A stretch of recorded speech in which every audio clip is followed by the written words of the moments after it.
Science का set 3 जिसका code है CL। इसमें जितने न्यूमेरिकल हैं इसका सोल्यूशन हम इस वीडियो में देखेंगे। 20 सेंटीमीटर फोकस दूरी के अवतल लेंस के अक्ष पर कोई बिंब रखा हुआ है। बिंब लेंस से 30 सेंटीमीटर प्रतिबिंब लेंस से 30 सेंटीमीटर की दूरी पर बनता है, तो लेंस से बिंब की दूरी ज्ञात कीजिए। फोकस दूरी दे रखी है 20 सेंटीमीटर, लेंस अवतल है तो सारी चीजें माइनस की ले जाएंगी।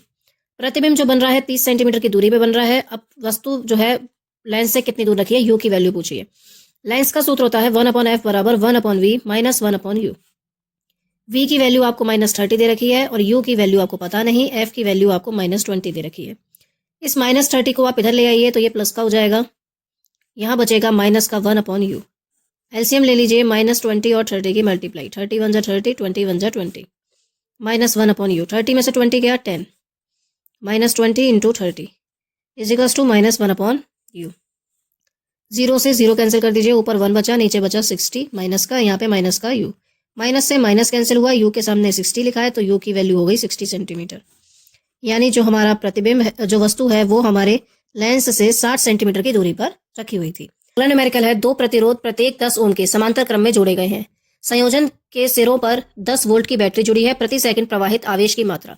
दो प्रतिरोध है, दोनों ही 10 ओम के और समांतर क्रम में जोड़े गए हैं। यानी एक प्रतिरोध R1 मान लीजिए, वो भी 10 ओम का है, और एक प्रतिरोध R2 वो भी 10 ओम का है। दोनों को समांतर क्रम में जोड़ा गया है।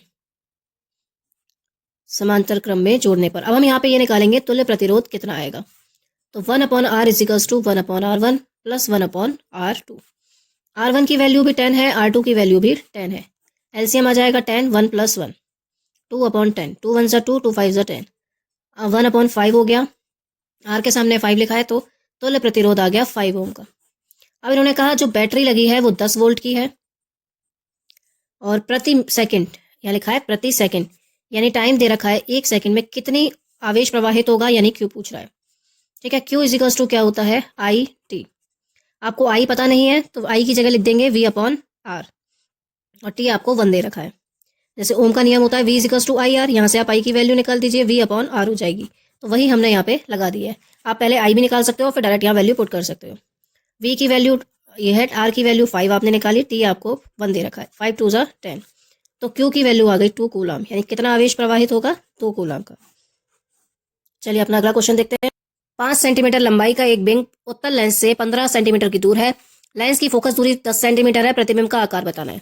यानी कि वस्तु की लंबाई आपको दे रखी है y1 5 सेंटीमीटर।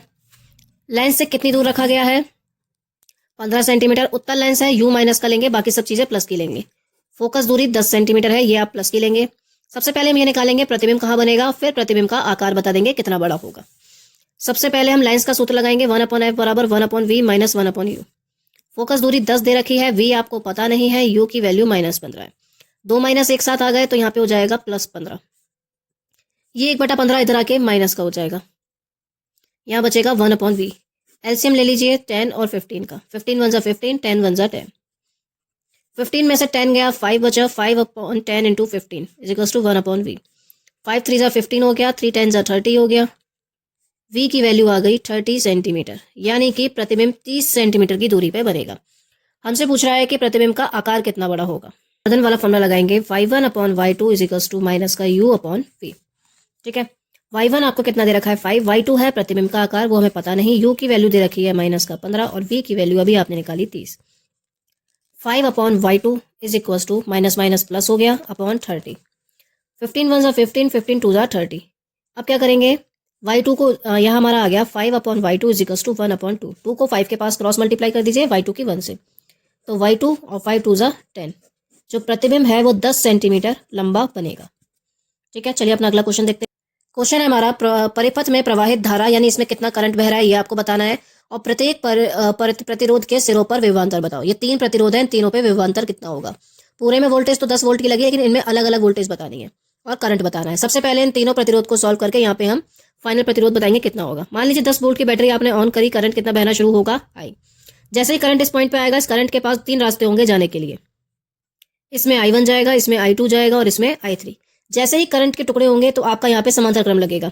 करंट के 3 टुकड़े हुए, 3 ही प्रतिरोध हैं, तो तीनों ही प्रतिरोध समांतर क्रम में लग जाएंगे, R1 R2 R3। तो यहाँ लिख देंगे R1, R2, R3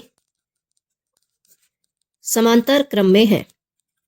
अब समांतर क्रम का फॉर्मूला होता है 1/r equals to 1/r1, 1/r2 और 1/r3। तीनों ही 15 के दे रखे हैं, तीनों को जोड़ दीजिए। तीनों के नीचे डिनोमिनेटर हर जो है 15 है, तो 15 ही आ गया एलसीएम। ऊपर 1 + 1 + 1, नीचे हो जाएगा, ऊपर यहाँ हो जाएगा 3/15। 3 × 1 = 3, 3 × 5 = 15। तो 1/r की वैल्यू आ गई 1/5। आर के सामने 5 लिखा है, तो टोटल प्रतिरोध 5 ओम का होगा इन तीनों को हटा के। अब हम यहाँ से V = IR से करंट निकाल लेंगे। V = IR, वोल्टेज 10 लगी है, करंट हमें पता नहीं, आर हमारा 5 है। 5 आ जाएगा 10 के नीचे, यहाँ से आपके करंट आ जाएगा 5 × 2 = 10, I = 2 एम्पियर। तो एक चीज तो पता चल गई, इस परिपथ में कितना करंट बह रहा है, 2 एम्पियर का। अब क्या इन तीनों में आई करंट जा रहा है? नहीं, यहाँ पे करंट तो हमारा 2 एम्पियर बहना शुरू हुआ, लेकिन इस पॉइंट पे आगे करंट के 3 टुकड़े हो गए। अब I1 कितना, I2 कितना, I3 कितना, वो अभी हम देखेंगे। 3 टुकड़े हुए तो इस करंट के 3 हिस्से हो जाएंगे, 3 से डिवाइड कर देंगे। यानी आप यहाँ से निकाल दीजिए I1, I2 और I3। 2 था, 2 को 3 से डिवाइड कर दीजिए, यानी I1 भी 2/3 है, I2 भी 2/3 है और I3 भी 2/3 है। अब इसमें वोल्टेज कितनी है वो बताएंगे। V1 = IR1, I1 R1, V = IR होता है। पहले प्रतिरोध में वोल्टेज पूछ रही है तो हमने V1 मान लिया। I1 में आपका कितना है, 2/3। R1 कितना है, 15। 3 × 1 = 3, 3 × 5 = 15, और यहाँ से V1 आ जाएगा 5 × 2 = 10 वोल्ट। ठीक है। सेम ऐसे ही V2 = IR2 करेंगे आप। V2 I आपका है 2/3, सॉरी I2 R2, और R आपका है 15। R2 भी आपको 15 दे रखा है, 3 × 5 = 15 और 5 × 2 = 10। तो दूसरे में भी वोल्टेज कितनी आएगी, 10 वोल्ट की। सेम ऐसे ही आप तीसरे प्रतिरोध में कितनी वोल्टेज होगी ये बताएंगे। V3 = I3 R3। I3 भी 2/3 है, तीसरा प्रतिरोध भी 15 है, 3 × 5 = 15, 5 × 2 = 10। तो तीसरे में भी वोल्टेज जो होगी वो 10 वोल्ट की होगी। ठीक है, आई होप ये क्वेश्चन आपको समझ में आ गया होगा। चलिए अगला क्वेश्चन देखते हैं। 10 ओम प्रतिरोध वाले तापक में 15 एम्पियर की धारा, प्रतिरोध दे रखा है 10 ओम। कितनी धारा, 15 एम्पियर की 30 मिनट तक प्रवाहित हो रही है। टाइम है 30 मिनट। हमें टाइम मिनट में नहीं चाहिए, सेकंड में चाहिए। 1 मिनट में 60 सेकंड होते हैं, तो हमने 60 से मल्टीप्लाई कर दी, आंसर आ गया 1800 सेकंड। तापक में ऊष्मा H पूछ रहा है। H = क्या होता है, VIT। अब V की वैल्यू क्या होती है, V = IR और IT। I आपके पास कितना है, 15। R कितना है, 10। I कितना है, 15। T कितना है, 1800। इन सब की आपको क्या करनी होगी, मल्टीप्लाई करनी होगी। 15 15 = 225। इन दोनों की गुणा कर दीजिए, 18,000 हो जाएगा। 1800 की 10 से गुणा कर दी, 3 जीरो तो आएंगे ही आएंगे। अब 18 का टेबल पढ़ लेंगे। 18 5 = 90 हो गया, 9 बचा।